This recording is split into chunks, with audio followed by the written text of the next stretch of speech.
I'll give you new children. I forbid you from communicating with your ex-wife and son. Don't you see she's playing you? She's deliberately trying to drive us apart. Van, just forget about them, okay? Not only do you pay child support for your son, but you also waste extra money on gifts, toys, and clothes. You're making me feel second best, is that clear? Ivan sat in the small park across from his ex-wife's apartment building. Today, he was allowed to take his son for a full 3 hours.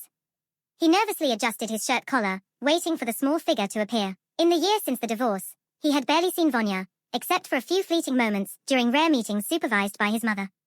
Finally, his ex-wife, Svetlana, appeared at the entrance, holding little Vanya's hand. Ivan's heart ached. His son had noticeably lost weight and looked lost. Hello, Svetlana. Hi. Here, take him. Just make sure he doesn't run around and tear his pants again. And no sweets. Okay, Ivan nodded. I understand. Vanya looked shyly at his father. Hi, Dad, he whispered. Hello, son. Ivan crouched down and hugged him tightly. You've grown so much. Svetlana pursed her lips disapprovingly. Don't be late.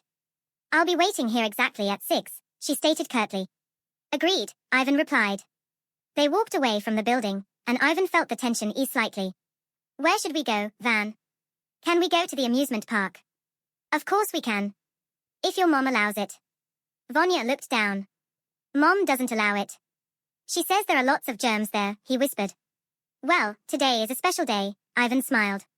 Today, I'm in charge. And we're going wherever it's fun. They headed to the park. Vanya clung to his father as if afraid he would disappear. Why are you so quiet? Ivan asked. Mom says you're mean, Vanya suddenly blurted out. Ivan froze. Mean? Why does she say that? You left us. You abandoned us. Ivan felt a sharp pain. He sat on a bench and put his son on his lap. That's not true, Van. I love you very much. And I love Mom too. It's just, sometimes adults can't live together anymore. But that doesn't mean I stopped loving you. Will you come back? Vanya asked, searching his father's eyes. I don't know, son. But I will always be there for you. Always. At the amusement park, Vanya perked up a little.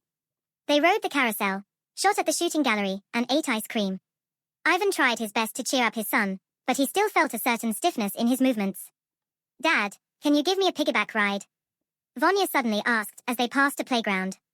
Of course, let's go. Ivan was delighted. He put his son on his shoulders, and Vanya, growing bolder, laughed loudly. Ivan felt his heart fill with warmth. It's so high. Vanya shouted. It's like I'm flying. Of course you're flying. You're my little astronaut. Ivan replied, trying to keep up the pace. He knew they had very little time left. He wanted to tell his son as many important things as he could. Vanya, remember, I will always be there for you. No matter what happens. You can always count on me. Really? Vanya asked, hugging his neck tightly. Really, son. You are the most precious thing I have. When it was time to go back, Vanya seemed to shrink again. I don't want to, he whispered. I don't want to go back to Mom. I understand, son, Ivan said. But we have to. I'll come again soon. They approached the building. Svetlana was waiting for them at the entrance. So, how did it go? She asked, not looking at Ivan. Everything was fine, Ivan replied. He's a little tired. Vanya silently reached for his mother's hand. Thank you, Svetlana said dryly, taking him. Goodbye, son, Ivan said, trying not to show his sadness. Bye, Dad, Vanya replied quietly and disappeared into the entrance. Ivan stood there, watching his son leave. Just 3 hours. 3 hours of happiness, pain, and hope.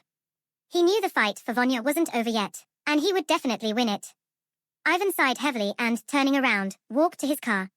Ivan stood by the window, looking at the grey high-rises. Yes, divorce is tough, but what it had become for him and Vanya was unbearable. Svetlana, his ex-wife, had turned their communication into pure hell. Every meeting was a battle, every hello sounded like a challenge. He remembered once playing with Vanya and his toy cars on the living room rug.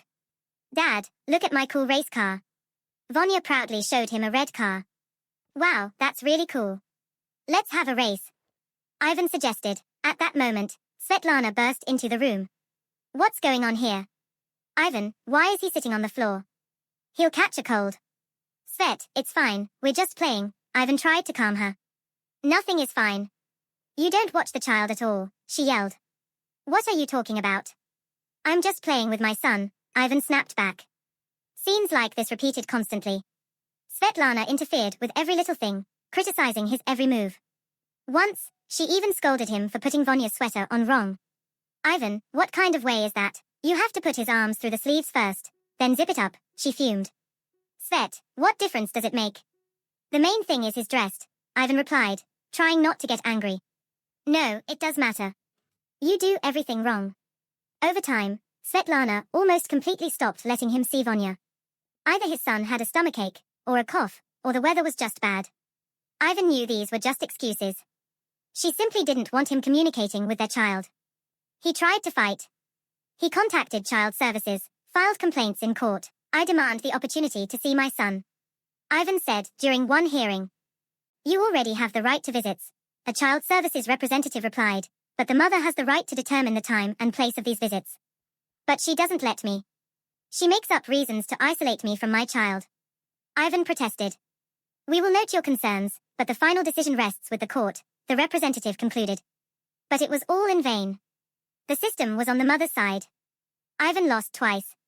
The only place he could sometimes see Vonya was the kindergarten. He would go there occasionally, trying not to draw attention. Once, seeing Vonya playing in the sandbox, he quietly approached. Hello, Vonya, he whispered. Papa, his son rejoiced and rushed into his arms. They talked for just a few minutes. Vonya told him about his friends, new toys, and kindergarten activities. Dad, will you come again? Vonya asked, hugging him tightly. I'll definitely come, son, Ivan promised. But when Svetlana found out about his raid on the kindergarten, she went to the teachers and started slandering Ivan. He's a bad influence on the child. He's mentally unstable, she shouted. Svetlana, calm down, the teacher, Anna Petrovna, tried to reason with her. Ivan Andreevich has always been a good father. You don't know anything. He's an alcoholic, he eats junk. Svetlana persisted. I hope you understand what I mean. That's not true, another teacher, Olga Ivanovna, defended Ivan. Oh, really? So you're on his side? I'll complain to the director. Svetlana tried to ban Ivan from the kindergarten. And when she found out he was starting a new relationship, she completely lost it. Ivan met Dosha at a coffee shop where she worked as a barista. A year later, they had a small wedding. Dosha knew about Vonya, about the child support, and it didn't bother her. Ivan didn't spend much time with his son, and it seemed Dosha assumed it would always be that way. As time passed, the situation with his ex-wife, Svetlana, unexpectedly changed. She got remarried and seemed to calm down a bit. She contacted him first, calling one Saturday evening. Hi, Van. Sveta. Hello. Listen, I was thinking. It would be more convenient for me if you picked up Vonya on weekends yourself. I need a bit more free time. Are you serious? Yes, quite. Just, please, don't keep him longer than necessary. Bring him back Sunday evening. Ivan was overjoyed. Now he could see his son more often, spend more time with him. They went to the movies, the zoo, amusement parks. The father bought Vonya toys, books, clothes. And Doria didn't like it. An extra expense had appeared. Van, where did this money go? Dosha asked once, showing him a bank statement. I bought Vanka some toys and took him to the movies, Ivan admitted. You already paid child support. Why spend more money on him? Dosha was indignant.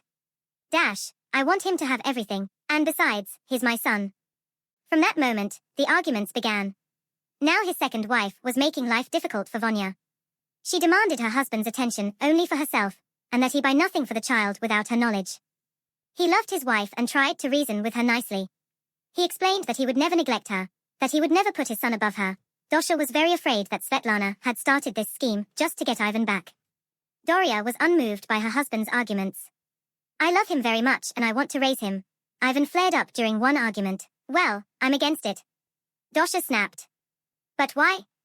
Dosha took a deep breath and continued. I don't want you involving him in our life.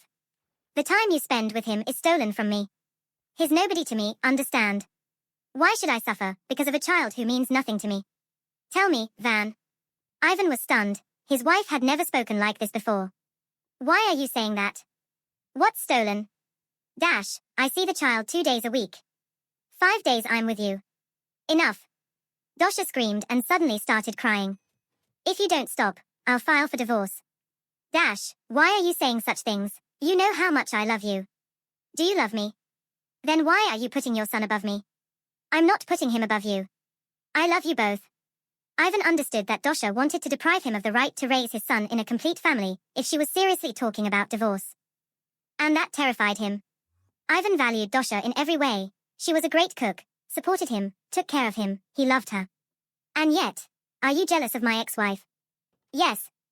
Dosha admitted, sobbing. I'm jealous of everyone. Of her, and of your son. Dosha also got angry when Ivan talked to Svetlana on the phone, discussing Vonya's issues. A fight would always start out of nowhere. Why do you talk to her? She hates you. We only talk about Vonya. We need to resolve issues about his upbringing. I'm begging you, stop talking to her. Is having me not enough, Van? Let that wimp's new husband raise the boy. Leave them alone. You want me to forget about my son, he asked. Yes. I'll give you other children. You can raise them. Ivan was silent, and Dosha kept going. We need to move, she declared. To another city, we'll start a new life there. It turned out Dosha was already looking for a job and an apartment in another city. She thought a change of scenery would solve all their problems.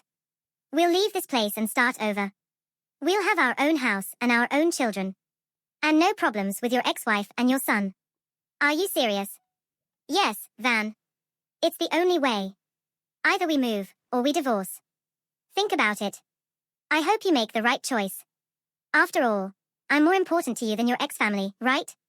Ivan didn't need to think. The choice was obvious. Ivan did not see his now former, but still legally his, wife off to another city. For 3 days, he didn't sleep at home, giving Dosha a chance to pack her things quietly. They divorced quietly, without arguments or shouting. Ivan held no grudge against Dosha, he accepted her choice. He could not betray his son for a woman, even one he loved.